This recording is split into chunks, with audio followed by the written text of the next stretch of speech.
उर्दू उर्दू में दो वर्ड मैंने इस्तेमाल किए जो आज जो है ना बहुत ही वर्ल्ड लेवल पे मोमेंटम में है। एक है निजाम रबूबियत और उसके वरक्स जो खड़ा है वो जो सबसे बड़ा है दज्जाल, यानी कि दज्जाल का फितना। तो उसको आज की परिस्थिति में, आज के हालात में किस तरह से सामना कर सकते हैं, हमें उसको किस तरह से दिफा कर सकते हैं, डिफेंस कर सकते हैं। क्योंकि आज जिस स्तर पर डिविनिटी काम कर रही है वो मैं समझता हूँ कि बहुत ही कम है। और मैक्सिमम जो ज्यादा अधिकतम लोग हैं वो स्मार्ट साइकोलॉजी के लोग हैं और वो दज्जाल के फितने में फंस चुके हैं। Modern society. हाँ, मॉडर्न सोसाइटी जिसे कहेंगे हम। तो इसका हमें इस वक्त किस तरह कोई उनकी जागरूकता का कोई के बारे में सोचा कैसे जाए, उनको जगा सकते हैं। कैसे उनको अवेयरनेस किया जाए उन लोगों को। तो जो दज्जाल का जो कॉन्सेप्ट है,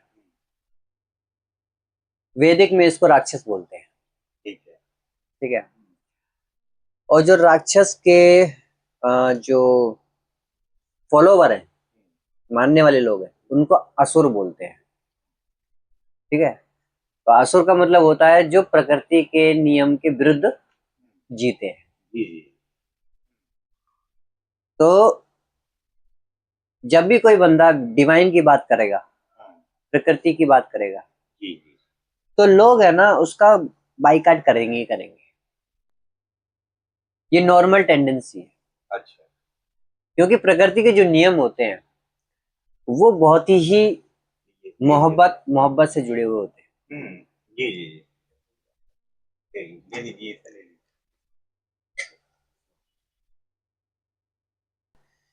जो प्रकृति के जो नियम है ना, वो नॉन वायलेंट नियम है सारे।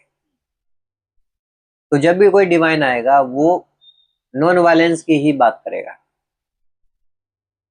और जो असुर और राक्षस टाइप के जो लोग होते हैं वो बात करेंगे सत्ता की, कब्जे की, कि कितने लोगों को हम कंट्रोल करें। वो बात करेंगे कंट्रोल की। जी जी। और डिवाइन बात करेगा फ्रीडम की। ये दो तुमको बातें समझनी है। एक बात करेगा कंट्रोल की, हाँ। कि कैसे हम इसको बांध के रखें, कैसे ये हमारे ऊपर निर्भर हो। अच्छा। हम बोले तो ये काम करे, हम बोले तो इधर जाए, हम पे हमसे पूछे बार बार। जी जी। तो वो कंट्रोल का सिस्टम है पूरा। अभी भी तुम अगर सरकार का सिस्टम देखो तो वो क्या है, वो कंट्रोल का सिस्टम है ना पूरा। तुमको पूछना पड़ता है, परमिशन लेनी पड़ती है। जबकि ये बताओ, इस पूरी धरती को बनाने वाली कोई सरकार है क्या? जी नहीं। इस आसमान को बनाने वाला सरकार नहीं है, वो डिवाइन है। पंच महाभूतों का जो ज्ञान है वो पंच महाभूतों की शक्तियां। उसके डिवाइन दिव्य लोग हैं, जिन्हें हम ऋषि बोलते हैं। ठीक है, हम देवता बोलते हैं। लेकिन वो कंट्रोल की बात करते हैं, क्योंकि वो चाहते हैं कि वो जो लोग हैं इस धरती पे, जो लोग हैं वो हमारी दुनिया में शामिल रहे।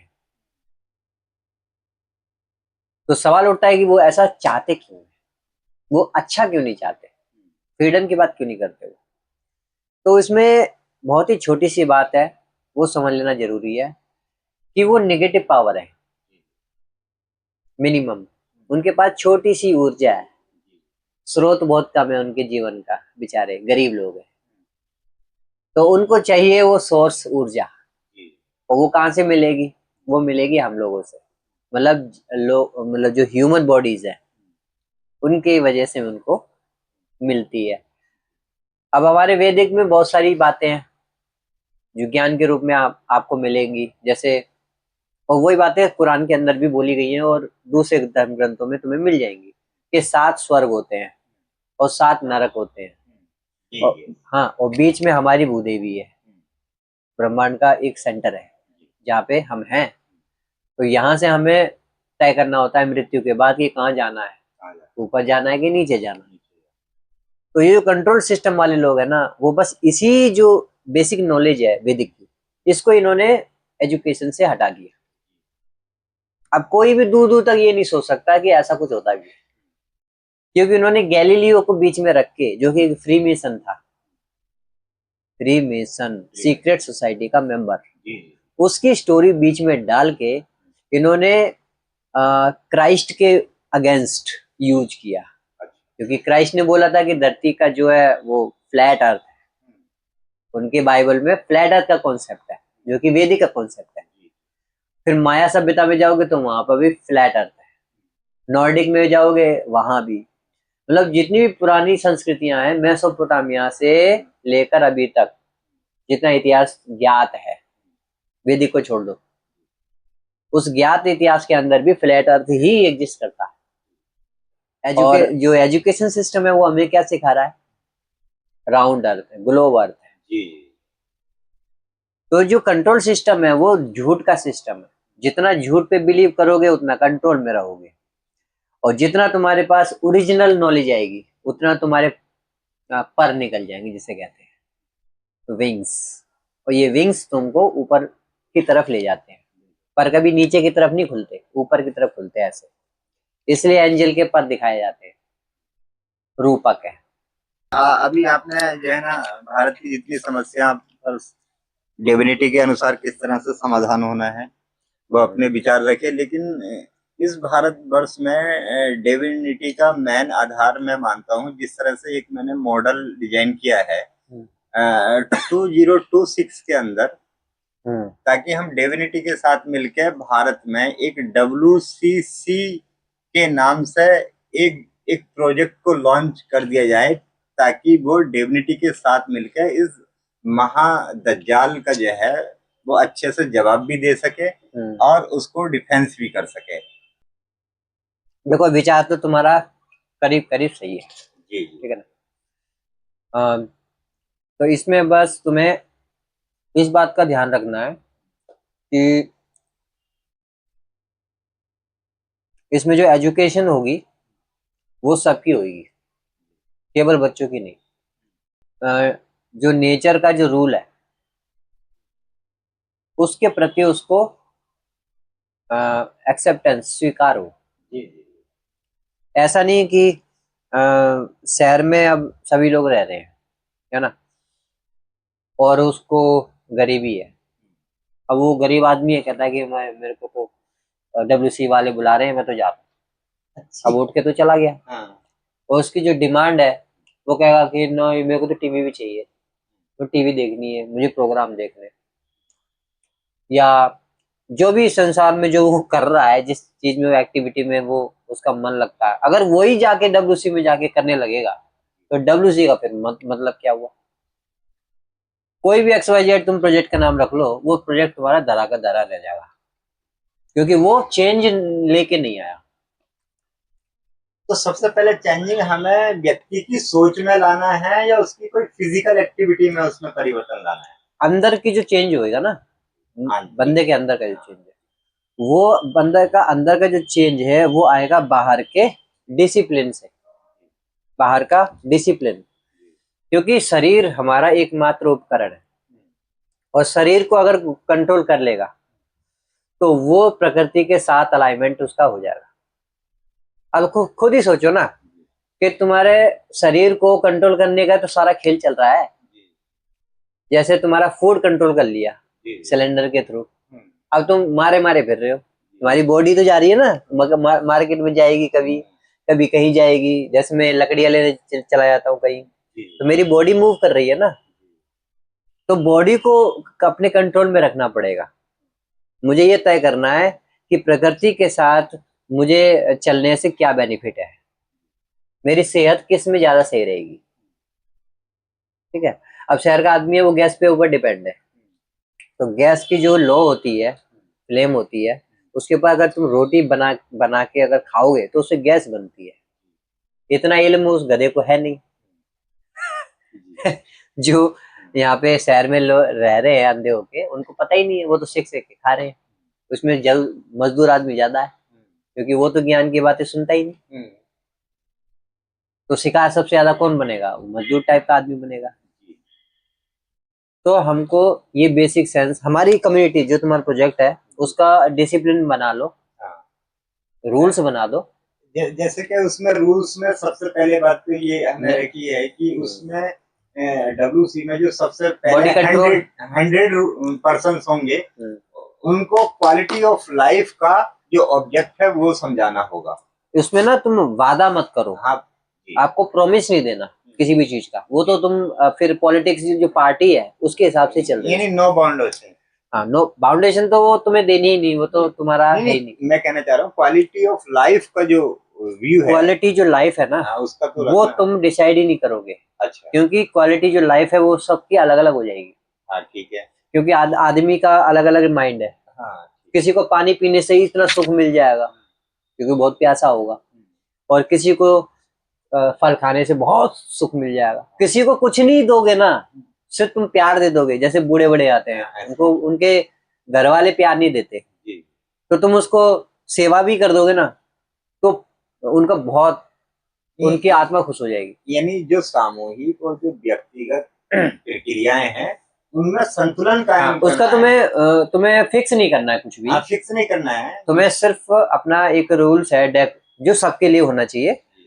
जैसे राजा तय करता, राजा होता है ना, वो एक रूल्स बनाता है कि आपको इस एरिया में मतलब जाना है, तो यहाँ का एरिया में ये नहीं करना, गंदगी नहीं करनी, यहाँ पे गाली गलौज नहीं करना, यहाँ पे वो नहीं करना, तो ये डिसिप्लिन होता है।